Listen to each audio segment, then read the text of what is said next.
Um professor de história e suas histórias. É o que a gente vai trazer no programa de hoje, aqui do Maringá Talk Show. De dentro da academia, um novo olhar sobre a intervenção militar de 1964. É já já.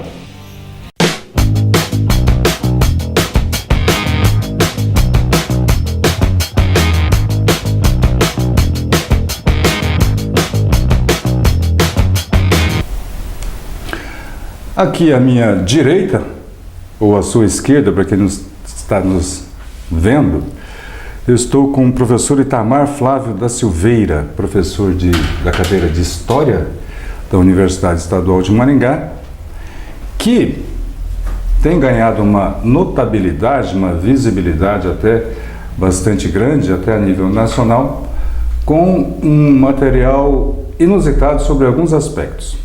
E é disso que a gente vai conversar. Tudo bem, Flávio? Tudo bem, Taguchi. É um prazer estar aqui no seu programa. Poucas vezes eu tenho oportunidade de falar sobre o livro, porque parece que as pessoas não querem ouvir, né? Não querem ver aquilo que a gente tem apontado nesse livro aí. Ele está falando deste livro aqui, Golpe de 64, em que é uma produção acadêmica do professor Itamar, junto com a professora Suelen Carvalho, também do Departamento de História da Universidade Estadual de Maringá. Eu disse inusitado, professor, por dois aspectos, principalmente. Primeiro, pelo meio em que ele foi gerado, digamos assim, dentro do ambiente acadêmico.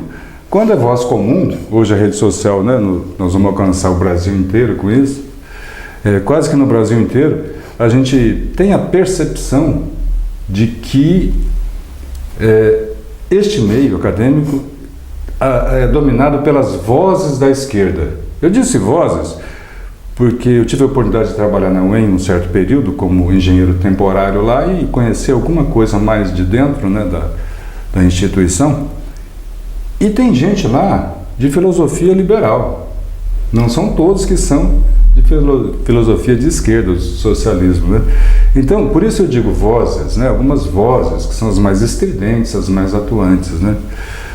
Como é que foi isso, professor, de construir um livro abordando 64 de uma maneira diferente, a partir das cores verde e amarelas, dentro do ambiente universitário?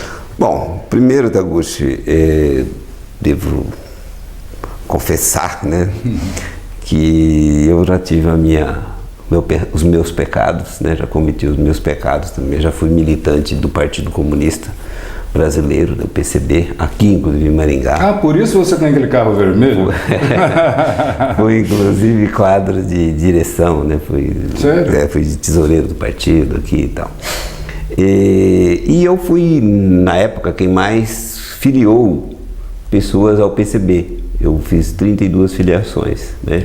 Isso foi antes ou depois da UEM que você foi PCB? Não, durante o período que eu estava fazendo a graduação na universidade. Foi durante? Durante o curso de graduação. Perfeito. Porque, na verdade, quando as pessoas entram na universidade, nos cursos de humanas em especial, não só de humanas agora, né? Mas nos cursos de humanas em especial, eles recebem uma carga de informação muito grande de um lado só, né? Então, assim, é muito difícil resistir, não tornar-se um deles, né? E eu tive essa militância e depois, em 1990, quando caiu o muro em 89, que eu me formo em 89, em 1990 eu vou fazer mestrado em São Carlos, aí entro em contato com outros professores, também da Universidade Federal de São Carlos, mas que apontaram algumas outras perspectivas. Eu comecei a estudar. E a partir daí, eu mudei de lado, né? Eu rompi com tudo aquilo que eu pensava, rompi com o marxismo, que naquela época eu já não era mais do Partido Comunista. E a reação disso aqui, no seu cenário, no seu meio ambiente? Olha, de imediato as pessoas não levavam a sério, né? quando eu comecei a dar aula na universidade como professor concursado em 91, as pessoas assim achavam, ainda era bem mais novo, né? Tanto que faz 27 anos. É novinho ainda, tá confuso. Era falar, os meninos, tinha eu e outro rapaz também que tinha a mesma abordagem, então ninguém levava a gente a sério. Se fosse esquerda, seria levado a sério, não? A questão assim, ninguém achava que a gente estava falando a sério. Certo. Então eu fiquei trabalhando no curso de Ciências Econômicas, inclusive dava História Econômica em geral, era uma disciplina pequena, de 68 horas, então... mas aí eu fui estudando, né?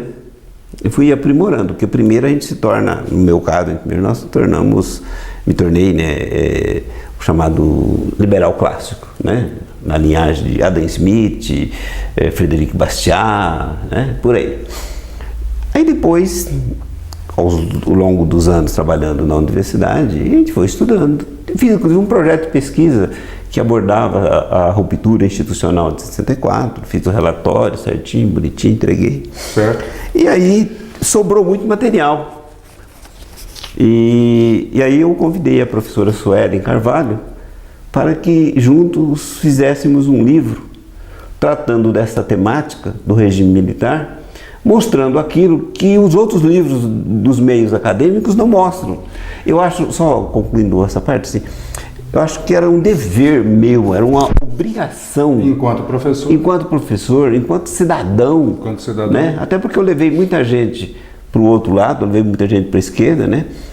Eu achava que era um dever, e, inclusive de reconhecer esses militares de 64, que eles cumpriram o seu papel. Não é? E a historiografia, de um modo geral, até por conveniência, fica com não muda o discurso, fica malhando tudo achando que o problema veio de 64, quando na verdade 1964, primeiro que eu uso o título golpe porque a editora impôs o título golpe, né? Mas na verdade não foi um golpe militar, né? Foi se pode chamar de golpe, se pode chamar de contra-golpe, né? Certo. O João Goulart, ele perdeu toda a legitimidade quando ele apoiou os militares revoltosos. Sim. Porque o presidente da República, ele é o comandante em chefe das Forças Armadas. Castelo Branco foi o primeiro presidente militar. Foi. Ele foi eleito na baioneta ou no voto dos deputados? Ele foi eleito pelo voto dos deputados. Foi eleito pelo plenário do Congresso Nacional. Constitucionalmente. Houve uma vacância no cargo, né? Assumiu, porque ele já era o vice que assumiu, né? Houve a vacância, assumiu o Ranieri, né? Que era o presidente da Câmara dos Deputados. Isso é muito importante, principalmente para os mais jovens. Esse é um aspecto que eu queria deixar muito claro. Dentro da normalidade constitucional, como se ocorresse agora, se vagasse presidente e vice na segunda metade do mandato, agora é assim, o Congresso escolheria, né, quem terminasse o mandato. Exatamente, o que estava na Constituição de 1947. Então o Castelo Branco foi escolhido dentro da normalidade democrática, não foi sob bala, então. Não foi sob bala. Aliás, se tem uma coisa que não ocorreu na substituição do João Goulart pelos militares, foi tiro, né? Mas peraí, que diabo é isso? Você está falando de uma revolução sem tiro, é isso? Não teve tiro lá em Brasília. Teve tiro lá? Não teve. Até porque o Goulart já estava fora, né? O Brasil tem alguns paradoxos, né, professor? Que a gente ouve falar da dureza do regime militar e tal, e aí sempre com aquelas imagens fortes, o pessoal armado. Ninguém deu um tirinho? Para depor o João Goulart, não. Ele foi embora. Ele foi embora. E aí vem a questão, só concluir aquele fato. Ele era o comandante em chefe das Forças Armadas. Certo. O comandante em chefe, todos devem a ele hierarquia. Mas a questão ela é também, ela exige a reciprocidade. Ele não pode também estimular em nenhuma hipótese a quebra de hierarquia nos outros níveis. Claro.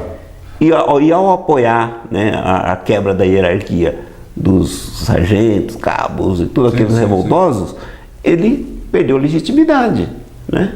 Então é como um chefe de família, o pai, ele tem autoridade sobre seus filhos, desde que ele não apronte uma, né? Exatamente. Dependendo da coisa que ele aprontar, ele perde a legitimidade frente dos seus filhos. Esses e outros esclarecimentos nesse livro aqui, Golpe de 64, ou Contragolpe.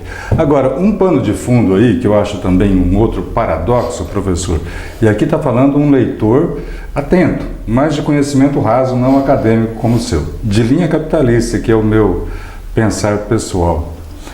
64, vamos contextualizar o seguinte: terminada a Segunda Guerra Mundial, o mundo ocidental estava arrasado fisicamente, né? A Europa sofreu com bombardeios, a Inglaterra, o Oriente, né? Os principais países de então, enfim, não existia mercado, não existia mundo, estava todo mundo arrasado e literalmente vagando para lá e para cá. Se você procurar informações na rede, hoje a gente tem essas informações, você vai entender o que eu estou falando. Então, depois da Segunda Guerra Mundial, teve então o advento da Guerra Fria. Isso todo mundo aceita, né? Não sabe bem o que é, mas aceita. Não teve a Guerra Fria? Teve. O que é? Né? A Guerra Fria, na verdade, foi o seguinte: durante a Segunda Guerra Mundial, houve uma aliança entre a ideologia capitalista, representada pelos americanos, e a ideologia do socialismo soviético juntos, contra o socialismo nazista, né? Que aí tinha Hitler, tinha também Mussolini e tinha o meu patrício lá, o Hirohito, juntos, né? Nessa Segunda Guerra Mundial física. Terminada a Segunda Guerra Mundial, começou outra, que é o embate entre o capitalismo e o socialismo nazista, né? E o socialismo nazista não se aquietou, estabeleceu, pelo que a gente percebe, algumas ações, inclusive aqui na América Latina, de empoderamento, né, de acesso ao poder. Só acentuando, o socialismo de linhagem soviética, não socialismo. Isso, desculpa, socialismo, muito obrigado pela correção, de linhagem soviética. Então aí nós chegamos em 64, nós tivemos esse episódio em outros países também, e a diferença que eu vejo, professor, é o seguinte: o capitalismo ele teve que agir às claras, né? Os Estados Unidos apoiou, né? O problema do socialismo soviético é que ele agia na penumbra, nas escuras, e não aparecia. E já que você está retomando esse pedaço da história, lembrar que em 49 tem a Revolução Chinesa, né? De Mao Tse Tung. Certo.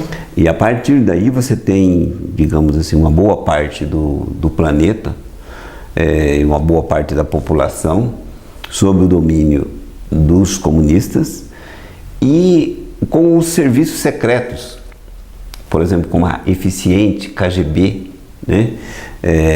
Com seus agentes espalhados pelos países ocidentais, né? E que tava um poder de fogo muito grande. E o contrário do que geralmente as pessoas imaginam, né? Que um espião soviético é um cara que ficava espionando planta de fábrica, tirando número, vendo quantas tanques tinha. Não era nada disso, né? O espião soviético era um cara que era plantado nos países ocidentais para fazer o serviço de desinformação e arregimentar, sobretudo, intelectuais nas universidades, na imprensa, na igreja, né? Porque o trabalho muito sério que eles fizeram, e parece que fazem até hoje, né? Mesmo não tendo mais com esse nome KGB, mas fazem até hoje, é dar uma informação muito parecido com a verdade, mas é o contrário da verdade. Perfeitamente. Né? Então, como tem gente que faz isso hoje assim, digamos, usam a mesma tática no varejo, né?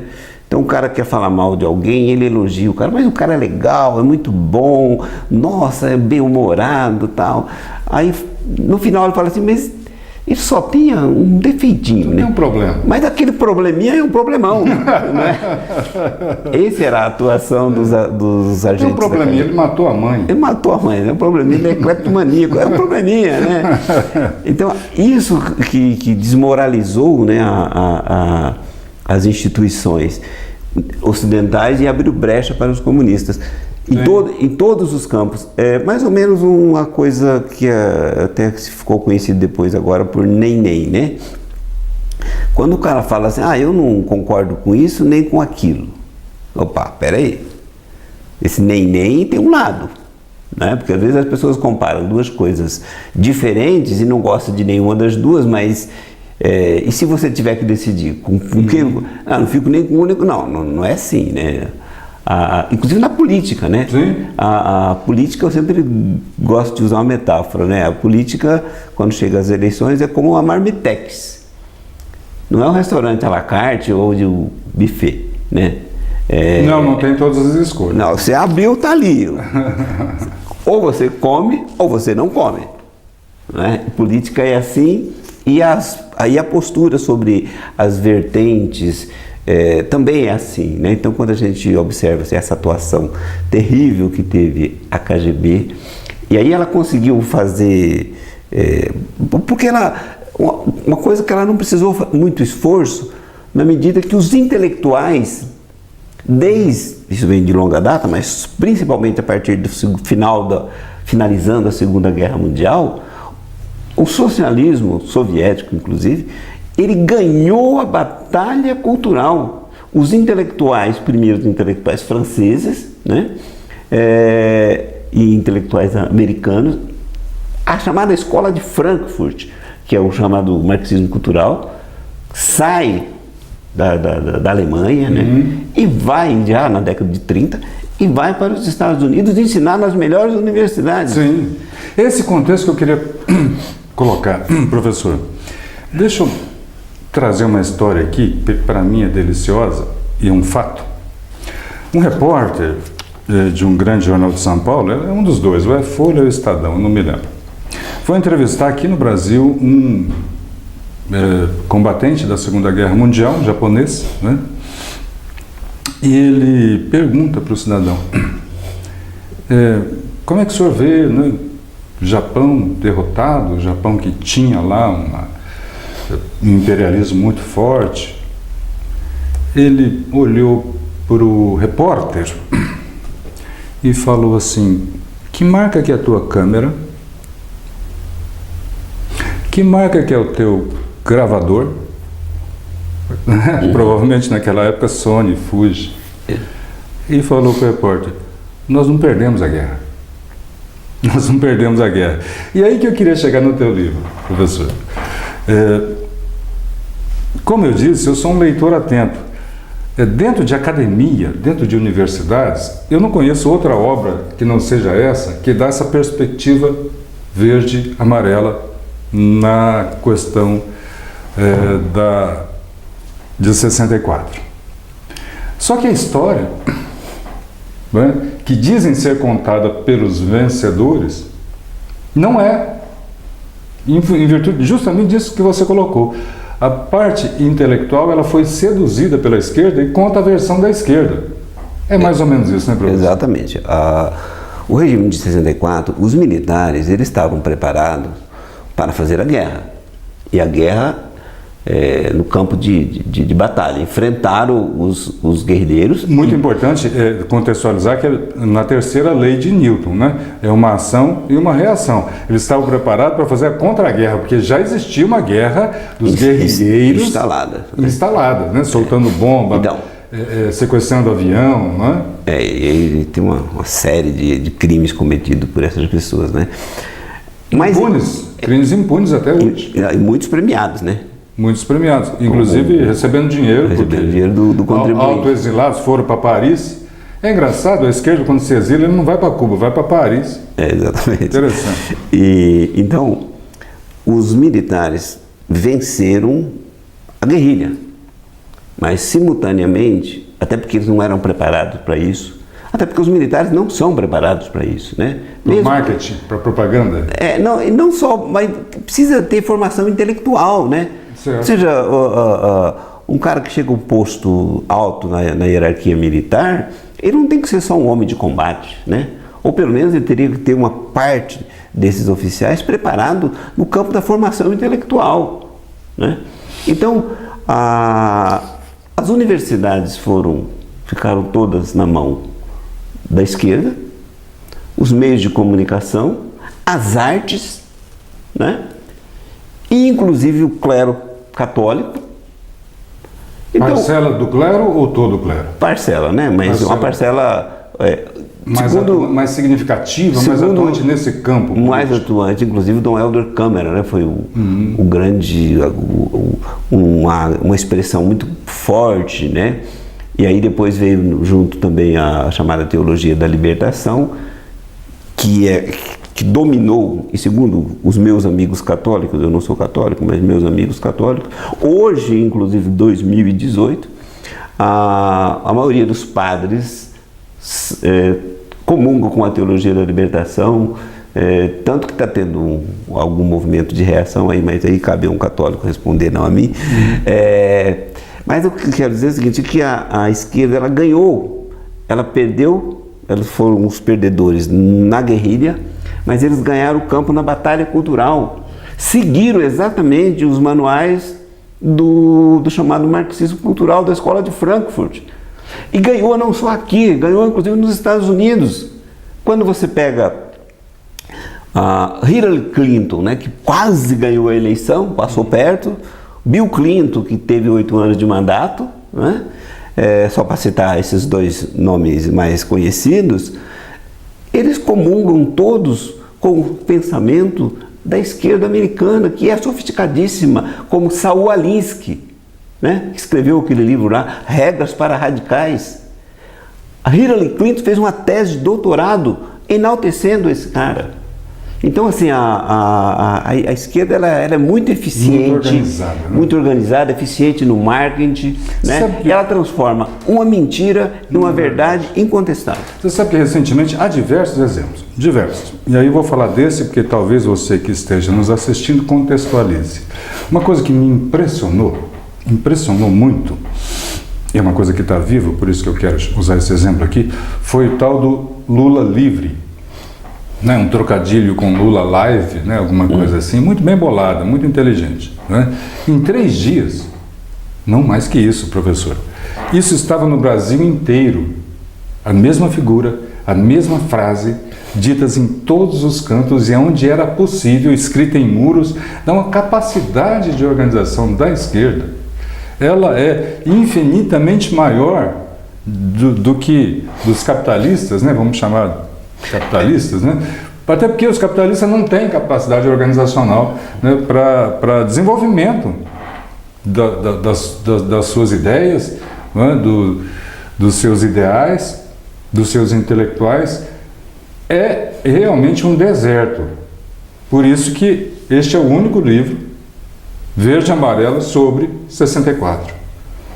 Certamente virão outros, até porque eu pretendo publicar um no ano que vem. Tomara que de outros autores também, né? Vai ser uma coletânea de artigos com outras pessoas participando. Como é que está a repercussão no Brasil? Olha, esse livro ele não está vendendo muito, mas ele está vendendo no Brasil inteiro. Ele está vendendo, está pulverizada a venda. Ótimo. Tem um cliente de Brasília, pessoa física, que comprou 31 exemplares.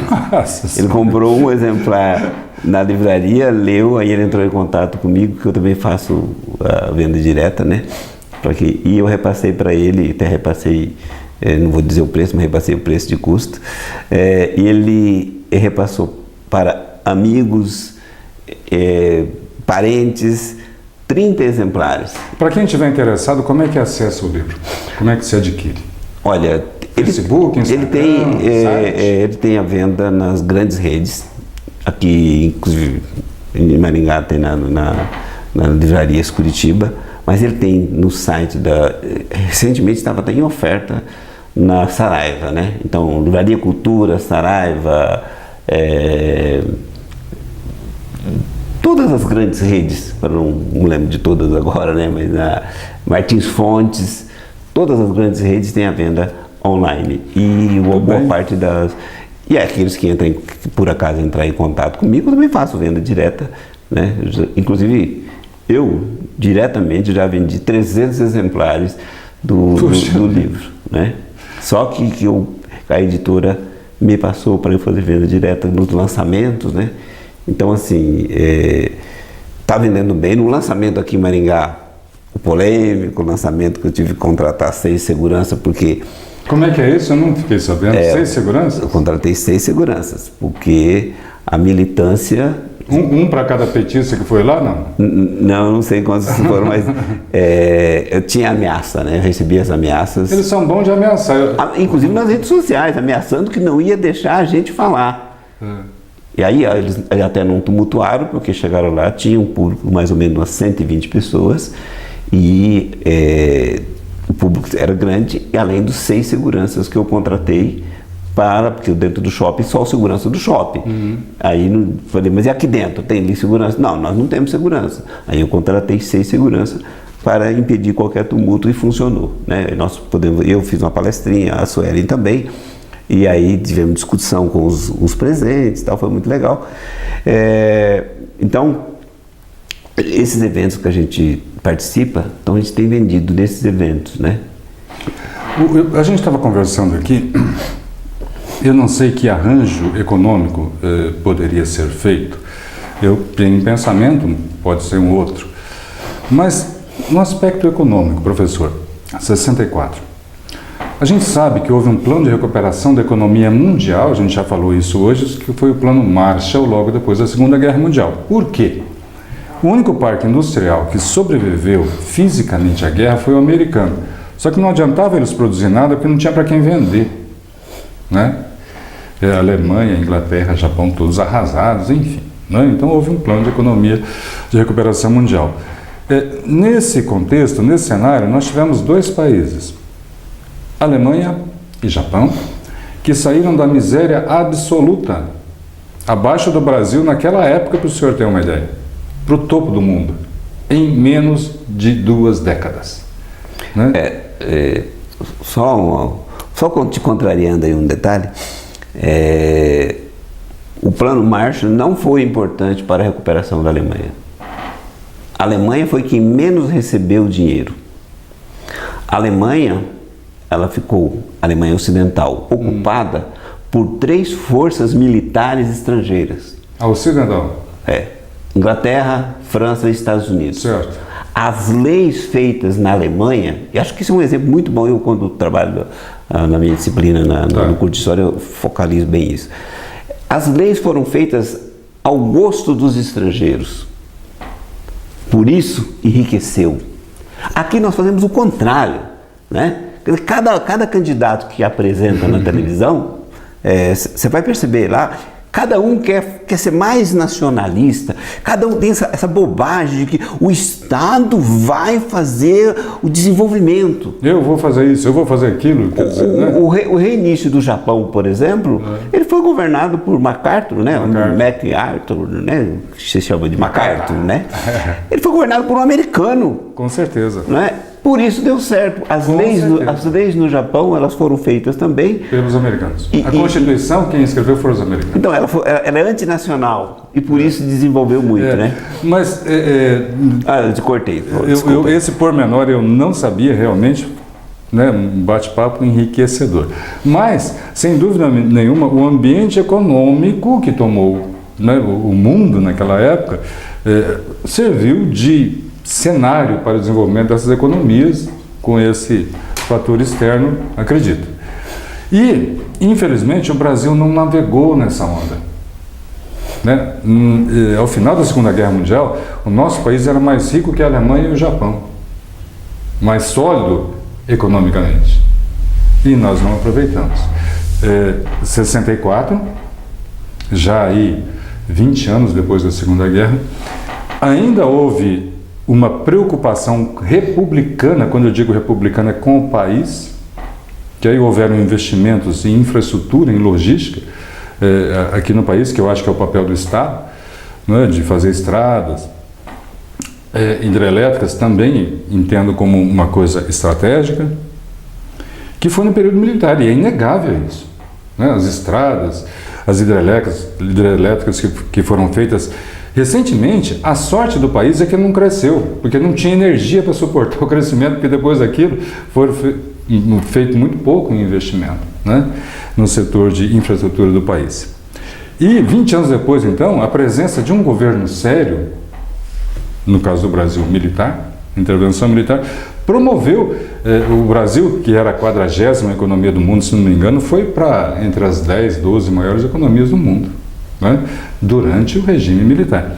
E, infelizmente, no Brasil, nós tivemos um outro momento, no meu entendimento, raso, que foi o plano BRICS, de expansão do capitalismo. O plano BRICS nada mais foi, eu acho, do que a expansão do capitalismo. O capitalismo ele chegou num nó que não havia mais, né, uma rotatividade de consumo, que é disso que vive o capitalismo, e aí abriu Brasil, Rússia, China, Índia e South África, América do Sul, né, os BRICS, que tiveram farto financiamento. Esse cartão de crédito que você recebeu na tua casa, olha, liga para o banco, está liberado 5 mil, 15 mil, de onde vinha aquele dinheiro? Né? É do grande capital internacional. E nós não tivemos um cenário, um ambiente aqui que nos permitisse crescer enquanto uma economia sólida nesse novo mundo que nós temos hoje. Esse novo mundo que tem a presença forte da Rússia, que estava no BRICS, que tem a presença forte da Índia, que estava no BRICS, né? E que tem a presença inegavelmente forte da China. Né? Se você vê o PIB desses 3 países, depois de 98, eles dão um salto, professor, e o Brasilzão lá, navegando em águas calmas. Né? Então, esse é um outro momento que a gente perdeu, né? Infelizmente, dentro do processo de construção democrática, que eu me lembro, professor, nós somos contemporâneos, algumas pessoas falavam, o brasileiro ainda ele precisa ter maturidade para votar, falavam em outras palavras, né? E eram criticados, né? Ora, hoje, nós temos 30% da população analfabeta. Se a sociedade acha que a gente pode evoluir enquanto nação de primeiro mundo, com 30% de população analfabeta decidindo os destinos, a troco de ações populistas, não dá certo, né, professor? Digamos assim, o cenário que a gente vive ele é bastante ruim, né, e as perspectivas não são boas, né? E aí, quando toca nessa questão da educação, eu prefiro chamar de instrução, né? Porque até acho que um professor ele não é um educador, não é tarefa dele ser educador, ele é um instrutor. Mas quando se pensa na questão da instrução ou educação como queira, ela custa muito caro pelo Estado, né? Ela não cumpre o papel que ela pretenderia, em tese, que deveria cumprir. E quanto mais aumenta o investimento, ela produz menos resultados. E aí, os professores que estão nos assistindo vão me odiar mesmo, né? Mais do que daqueles que já me odeiam. Mas, digamos assim, eu não tomo purgante no café da manhã, né? Então, não é para agradar. A gente tem que falar aquilo que as pessoas precisam ouvir. Falar, inclusive, que nos Estados Unidos e no Japão, realidades que eu conheço, que eu tenho informação, a universidade é paga. Mas eu quero chamar a atenção de um aspecto do ensino fundamental e médio mesmo. O ensino fundamental e médio, ele tá funcionando como ele está planejado para funcionar, que é exatamente para não ensinar. Ele não objetiva ensinar. Pega a grade das escolas, cada dia, né, você está aumentando o número de disciplina, você está colocando essa coisa maluca, né, a ideia da escola integral, os 2 períodos. Isso é um equívoco, né? E, inclusive no Brasil o aluno não estuda de manhã e depois ele também não estuda à tarde, né? Mas na prática, mas em tese, a ideia de escola integral deve ser um turno para ele estudar, não para ele ter aula. Inclusive, o professor Beer, né, o Piazzi, Beer, o Peer, né? O professor Piazzi, até que faleceu recentemente, ele trabalhou muito nessa tese, né? Olha, pode ter escola integral, como tem muitos países desenvolvidos. Mas o contraturno seria para estudar. Para estudar, porque aqui a gente faz uma leitura equivocada. A gente pergunta para o garoto, que hora que você estuda? Ele fala, de manhã. E que hora você vai na escola? De manhã. Não, ir na escola é uma coisa, estudar é outra, né? Por isso que a recomendação, inclusive, dos neurolinguistas, né? Estude, vai na aula, não durma, estude o conteúdo e só depois você pode fazer outra coisa. Certo. Né? Então, aqui a gente confunde assim, a hora que você estuda à noite. Mas que hora você vai na aula? Vou na aula à noite. Não, tem algo errado. Né? E aí o conteúdo não é assimilado, né? E aí fica aquela correria, tenho que estudar que tem prova amanhã. Bom, já perdeu, né? Eu tenho que estudar o dia que a aula foi dada. Inclusive o professor Pierre, ele tinha uma frase que é muito legal dele, que a mágica se resumiria a 5 palavras, né? Aula dada, aula estudada, hoje. Não é amanhã que você estuda. Hoje. Depois que a tese dele é que o que você aprende hoje fica na memória RAM. Se você não estudar, o que você viu fica na memória. Se você não estudar, ela vai embora. Ela não vai para o HD. Entendi. Né? Então, assim, as nossas escolas, elas estão, digamos, em termos gerais, com professores qualificados. Todos eles têm graduação. Tem muitas escolas que já têm professores com doutorado dando aula lá no ensino fundamental e médio. E muitos mestres. Todos já têm especialização. E por que a educação não melhora? Exatamente porque ela não é para melhorar. É para ficar daquele jeito. Inclusive com o conteúdo matérias de conteúdo que são destrutivos da sociedade, né? Como nós temos a ênfase que está se dando muito presente na chamada ideologia de gênero, né? Que não, muito embora não tenha sido aprovada, mas ela continua sendo ministrada, né? Nesse quesito, também eu acho que é um aspecto importante a gente estar refletindo da organização da esquerda, né, professor? Porque me parece que o mesmo assunto ele é pautado para acontecer no mundo inteiro. As mesmas preocupações. É engraçado isso, né? É a chamada agenda globalista, né? Não é? Então, dizer que não existe uma articulação, olha, é ser muito crédulo, né?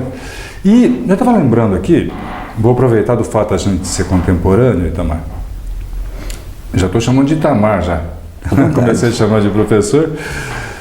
Mas eu me lembro que na época do colegial, isso por volta de 77, mais ou menos, né? A gente não tinha uma situação financeira confortável, né? Minha mãe trabalhando para os estudos do meu irmão e o meu. Enfim, a gente vivia naquela situação digna, graças a Deus, mas sempre no limite. E na época, eu me lembro muito bem disso. Você vai entender onde eu quero chegar. Eu comprei um tênis Bamba branco, que era o mais barato. Não era dos mais baratos, que tinha mais barato que o Bamba ainda, né? Mas não prestava, né? E eu pintei-o de verde e amarelo. Eu não sei porquê. Peguei aquelas tintas de tecido e pintei de verde e amarelo e fui todo garboso na aula do colegial. Essa é uma das cenas daquelas que eu não me esqueço também. Eu fui tão gozado pelos meus amigos, cara. Por que eu estou dizendo isso? Houve uma época em que o brasileiro era estimulado a gozar o Brasil, como se fosse legal isso. Lembra disso? Sim. Era cafona. Verde e amarelo era cafona, por isso que eu fui gozado. Música caipira, Deus me livre. Né? Se você estivesse pretendendo arrumar uma namorada, a gente que é da mesma época, colocasse um caipirão lá, no way, né? Já era, né? Não, pelo menos um artista brasileiro cantando internacional, cantando em inglês, né? Senão não rolava. Então, isso, eu me lembrei agora porque você falou nessa entrevista sobre essa coisa, né, do nhenhen, né? Dessa coisa de falar alguma coisa como se não tivesse nenhuma razão. Tem razão, né? Eu sou professor também no ensino pós-médio, ensino técnico, e falo para os alunos, o brasileiro vive num país que é, na minha opinião, o mais rico do mundo. Né? Hoje, não é potencial no futuro, hoje a gente colhe 3 safras, os Estados Unidos colhem 1 por ano, com neve lá. Não é possível que a gente seja mais pobre que os Estados Unidos. Não é possível. Né? Então, nós temos que refletir, ter o tamanho da dimensão do nosso potencial, ver o que querem nos atingir quando nos imprimem algumas marcas, né? Onde já se viu? A gente era estimulado a não gostar do Brasil, você lembra disso? Sim, é uma coisa que, inclusive quando eu entrei na universidade, todas as disciplinas iam na contramão disso, né? A quebra da hierarquia, isso inclusive fruto principalmente dos movimentos da década de 60, né? Maio de 68. Futebol, ditadura, Copa de 70, lembra? E o Maio de 78 foi o quê? Foi exatamente para você debochar de todas as autoridades. Inclusive, os professores que hoje sofrem nas escolas a indisciplina dos alunos, eles são cúmplices disso, porque eles estimularam que tinha que quebrar a hierarquia, mas ele esqueceu que na sala de aula a autoridade é ele que vai ser zoado pelos alunos. É a terceira lei de Newton, né? É interessante até que o professor não se saiba a terceira lei de Newton. Assim, no popular, tudo que vai, volta. Essa é a terceira lei de Newton, né? Exato. Acaba voltando. E eu estava lembrando aqui, só para a gente ilustrar um pouco mais, se o Vampeta faz aquela palhaçada que ele fez na rampa, lá dando aquelas cambalhotas, né? Em frente a um presidente militar, ele seria achincalhado pela imprensa, porque na época, né, diziam isso, olha, estão aí serviço do regime militar, ganharam a Copa de 70 por causa do militar, e os militares fizeram uma festa danada. O Fernando Henrique, que é de esquerda, recebeu-os na porta do Palácio do Planalto, né, com toda uma festa, como deve ser, o brasileiro gosta de futebol, né?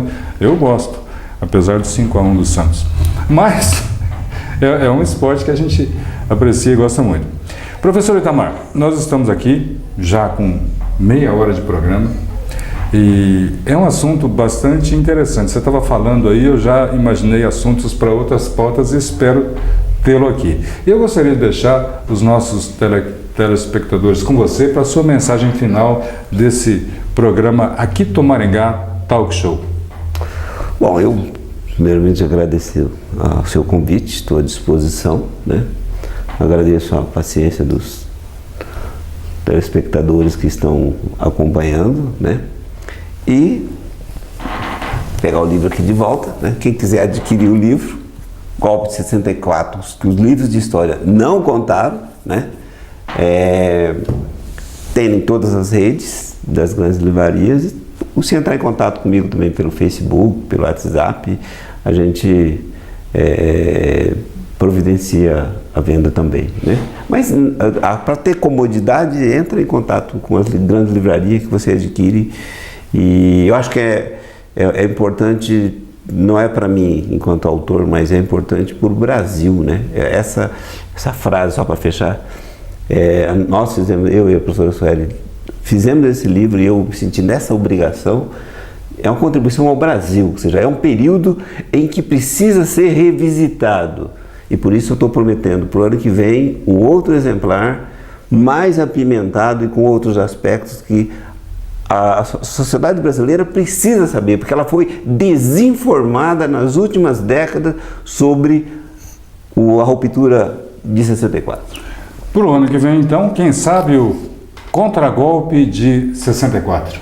Ok. Obrigado, professor Itamar. Obrigado a você.